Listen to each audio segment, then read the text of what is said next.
Hello friends, জয় মোহনবাগান। আগামীকাল derby খেলতে নামছে মোহনবাগান। এই ডার্বিটা মোহনবাগানের জন্য অত্যন্ত গুরুত্বপূর্ণ, কারণ লাস্ট কয়েক বছর ধরে কলকাতা লিগের ডার্বিতে মোহনবাগানের সেভাবে সাফল্য নেই এবং কলকাতা লিগেও সেভাবে সাফল্য মোহনবাগান পায়নি। সেই কারণে এই ডার্বিটা মোহনবাগানের জন্য অত্যন্ত গুরুত্বপূর্ণ এবং এই ডার্বিটা কিন্তু মোহনবাগানকে জিততেই হবে। আর মোহনবাগান কিন্তু এবছর অন্য বারের তুলনায় একটু ভালো পারফরমেন্স করেছে, যদিও পুরো ভালো করেছে সেটা একদমই বলা যাবে না, তবে আগের বারের তুলনায় একটু ভালো করেছে মোহনবাগান পারফরমেন্স। উল্টো দিকে ইস্টবেঙ্গল কিন্তু দেখা যাচ্ছে যে তাদের সিনিয়র টিম থেকে 6-7 জন প্লেয়ারকে হঠাৎ করে রেজিস্টার্ড করিয়ে নিয়েছে মোহনবাগানের বিরুদ্ধে খেলার জন্য, এবং তারা চাইছে যে সেই অ্যাডভান্টেজটা নিতে, যে বড় প্লেয়ারদের খেলিয়ে মোহনবাগানকে কোণঠাসা করে দিতে।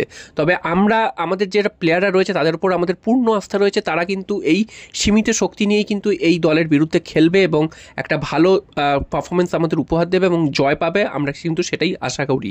এবং মোহনবাগানও কিন্তু বেশ কয়েকজন ফুটবলারকে অন্তর্ভুক্ত করেছে যারা কিন্তু এই কদিন খেলছিল না, তার মধ্যে দীপেন্দু অবশ্যই রয়েছে। দীপেন্দু সিনিয়র দলে খেলে, অবশ্যই সিনিয়র দলে তার পারফরমেন্স নজর কাড়িয়েছে এবং তিনি কিন্তু জুনিয়র দলেরই অ্যাকচুয়ালি প্লেয়ার। এছাড়াও সুয়েল ভাটকেও সই করিয়েছে, মানে রেজিস্টার্ড করিয়েছে মোহনবাগান সিএফএলের জন্য, এবং তিনি কিন্তু আগামীকালের ম্যাচে থাকবেন। এবং কিয়ান নাসেরি, তাকেও কিন্তু মোহনবাগান নিয়ে এসছে এবং সিএফএলের জন্য তাকেও কিন্তু রেজিস্টার্ড করানো হয়েছে।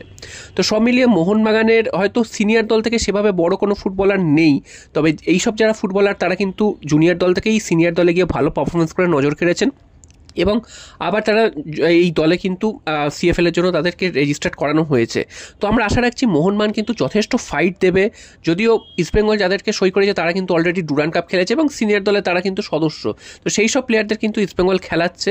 তো আমরা সেটাই আশা রাখি যে এইসব প্লেয়ার খেলানোর পরেও কিন্তু আমাদের মোহনবাগান সেই তুল্যমূল্য লড়াইটা দেবে এবং সেখান থেকে কিন্তু আমরা জিতে আসতে পারি, সেই আত্মবিশ্বাসটা আমাদের রয়েছে। তবে মাঠে নেমে কিন্তু পারফরমেন্স করতে হবে, মুখের কথায় কিন্তু কিছুই হবে না। এত সমর্থকের সামনে পারফরমেন্স করাটা কিন্তু সবসময় সম্ভব নয়। আমরা দেখেছি যে অতীতে বহু ম্যাচ অনেক দল এগিয়ে থেকে শুরু করে তারা কিন্তু হেরে গেছে এবং অনেক দল পিছিয়ে থেকে শুরু করে তারা কিন্তু বাজিমাত করে দিয়ে চলে গেছে। তো এই ম্যাচ কখনোই কেউ ফেভারিট হয় না, তো কালকের ম্যাচেও কেউ ফেভারিট নয়। যদিও এটা সল্টলেক স্টেডিয়ামে এত লোকের সামনে খেলা হবে না, কল্যাণী স্টেডিয়ামে মাত্র 10,000 লোকের সামনে খেলা হবে, তো সেই দিক থেকে দেখতে গেলে সমর্থকের চাপ যেমন থাকবে, তবে যুবভারতীতে যে চাপটা থাকে সেই চাপটা কিন্তু সেখানে থাকবে না। তো এটা কিন্তু একটা অ্যাডভান্টেজ আবার ডিসঅ্যাডভান্টেজ দুটোই বলা যায়।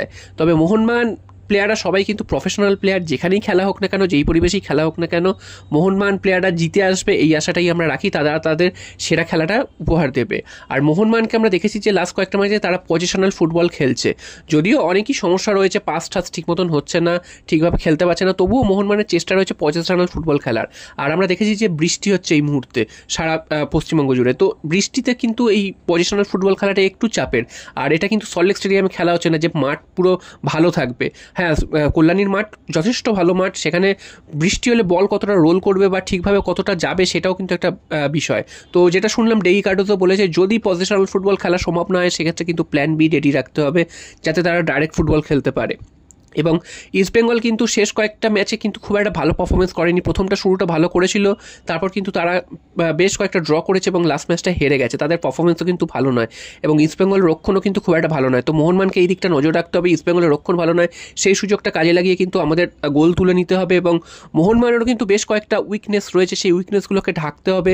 মোহনবাগানের ডিফেন্সে কিছু সমস্যা রয়েছে, যাতে ডিফেন্স গোল না খায় সেই দিকেও নজর রাখতে হবে। এবং ফরওয়ার্ড লাইন কিন্তু গোল মিসের একটা বহর আমরা দেখেছি, সেই গোল মিস কিন্তু ডার্বি ম্যাচে চলবে না, কারণ একটা সুযোগ পেলে একটাতেই গোল করতে হবে।